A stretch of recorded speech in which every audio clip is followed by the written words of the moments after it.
Hello everyone. उम्मीद करता हूँ आप सबकी तैयारी अच्छी चल रही है और जो लास्ट का टाइम अभी आपके पास बचा है गेट का एग्ज़ाम देने के लिए उसका आप बहुत इफेक्टिव यूटिलाइजेशन करेंगे।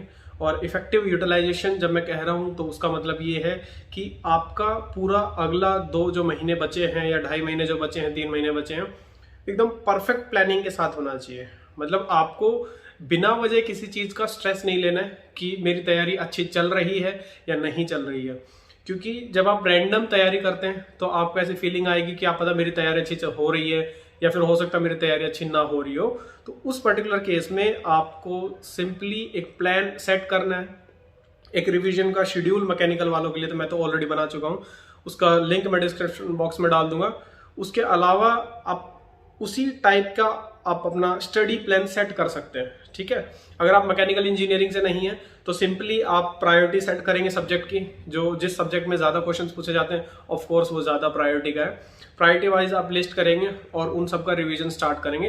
एक परफेक्ट प्लान आपके पास होना चाहिए। ठीक है, चलिए आज का जो मेरा टॉपिक है वो है कुछ लोग सेलेक्ट हो जाते हैं और कुछ लोग नहीं होते हैं, उनमें बेसिक जो डिफरेंसेस हैं उनकी हम बात करेंगे। तो बेसिक बिहेवियरल डिफरेंसेस हैं उनकी बात करेंगे, क्योंकि लास्ट के 2 महीने में 3 महीने में ये आपका बिहेवियर बहुत क्रूशियल हो जाता है आपके सिलेक्शन में। ठीक है, बहुत बार ऐसा होता है कि 2 स्टूडेंट हैं जिन्होंने तैयारी सेम लेवल की है, जिन्होंने तैयारी कॉन्सेप्ट्स अच्छे लेवल के किए हैं, बट उनका एक एटीट्यूड ऐसा डिफरेंस क्रिएट कर देता है लास्ट में आके कि उनका सिलेक्शन नहीं हो पाता है। ठीक है, और कुछ लोगों का हो जाता है।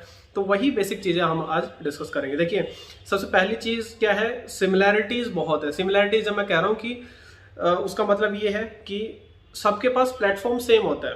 ठीक है, आप देखेंगे कि कई बार आपको अचंभा होता है कि ये सिलेक्ट हो गया, इस बंदे की रैंक आ गई। देखिए, अब वो चौंकना इसलिए आप होता है कि आपको लगता है कि जो दिखने में स्मार्ट सा हो या फिर जो ऐसा प्रिटेंड करता हो कि वो स्मार्ट है उसका सिलेक्शन हो गया, ऐसा नहीं होता है।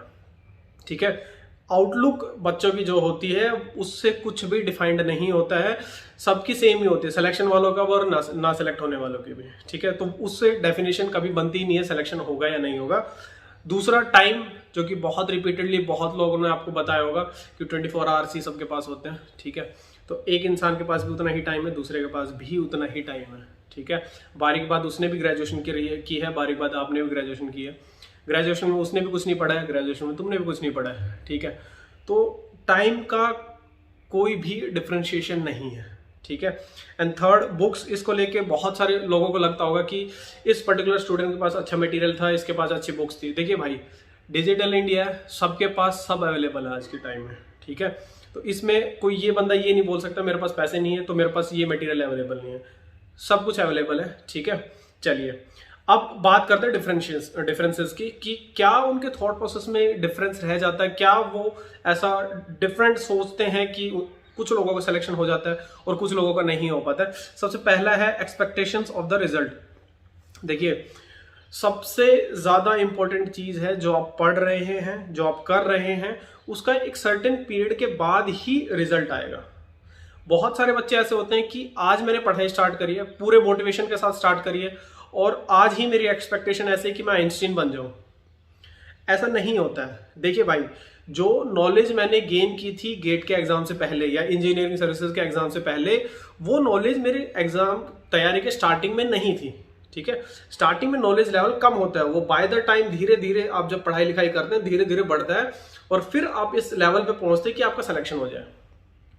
तो आप कभी भी एक्सपेक्टेशंस अपनी इतनी ज्यादा नहीं रखेंगे कि आप खुद को ही डिप्रेशन में डाल दें। ठीक है, ये एक मेजर डिफरेंस है। जो बच्चा सेलेक्ट हो जाता है उसने कभी भी ऐसी उम्मीदें नहीं लगाई होंगी कि मैं आज तैयारी स्टार्ट करूंगा और आज ही मेरा वो सब्जेक्ट बहुत ही औसम हो जाएगा। देखिए भाई, सब्जेक्ट्स आपके औसम होते हैं, कॉन्सेप्ट्स आपके बहुत औसम होते हैं जब आपका किसी भी पर्टिकुलर सब्जेक्ट के रिविजन्स बहुत सारे हो जाते हैं। कम से कम 5-6 आप रिवीजन कर लेंगे तब आपको फील आएगा कि हाँ, इस पर्टिकुलर सब्जेक्ट में मैं बहुत कुछ कर सकता हूँ। ठीक है, तो डे 1 आपने बहुत सारी स्ट्रेटेजीज भी यूट्यूब पे सुनी होंगी, उन सब में भी सबने बोला है कि स्टार्टिंग में मार्क्स नहीं आया करते थे। वो इसीलिए बोलते हैं क्योंकि शुरू में कोई भी 30 मार्क का नहीं होता है। हर स्टूडेंट अपने आप को एक 0 लेवल से डेवलप करके एक सिलेक्शन के लेवल पे ले जाता है। तो उस सिलेक्शन के लेवल पे जाने के लिए आपको पेशेंस चाहिए, आपको तुरंत से बहुत सारी एक्सपेक्टेशंस नहीं करनी है खुद से। ठीक है, चलिए सेकंड जो डिफरेंस है, investment of time and effort. बहुत सारे लोग जो सेलेक्ट नहीं होते हैं, जो कि मेजर पोर्शन है बच्चों का, उनको ऐसा लगता है कि वो कुछ थोड़े से टाइम में बहुत कुछ ऐसा कर जाएंगे कि मैजिकल रिजल्ट्स आ जाएंगे। देखिए भाई, हर दिन आपको वो करना होता है जो रिक्वायर्ड है, जो सिलेक्शन के लिए रिक्वायर्ड है। For example 100 question a day आपको करने ही करने हैं, तभी सिलेक्शन आपका पॉसिबल है। तो जो रिक्वायर्ड है उतना आप करेंगे, अनएक्सपेक्टेड रिजल्ट फिर अपने आप आ जाएंगे। ठीक है, तो रिक्वायर्ड जो टाइम है और एफर्ट है तैयारी को, वो आप देंगे, फिर रिजल्ट मैजिकल आते हैं। जो बच्चा सेलेक्ट नहीं हो रहा है वो सिर्फ थॉट्स में ही रह जाता है, वो कभी क्वेश्चंस करता नहीं है, कभी अपना जो शेड्यूल बनाया वो फॉलो करता नहीं है, कभी स्ट्रेटेजी जो बनाई फॉलो करता नहीं है। लास्ट के 1-2 महीने में फिर वो उम्मीदें जगाता है कि क्या पता मेरा सिलेक्शन हो जाए, क्या पता जो मैंने पढ़ा हुआ आ जाए, क्या पता मेरे आंसर फटाफट निकल जाए। ऐसा नहीं होता भाई। ठीक है, आपको टाइम देना पड़ेगा, एफर्ट देना पड़ेगा, तब सिलेक्शन आपका होता है।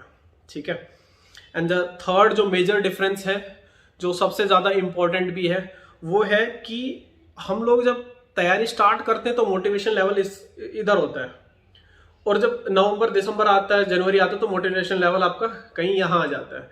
ये गैप क्यों आता है? ये गैप सिर्फ इसलिए आता है क्योंकि हर बच्चे का एक मोटिवेशन का जो सोर्स है वो डिफरेंट होता है।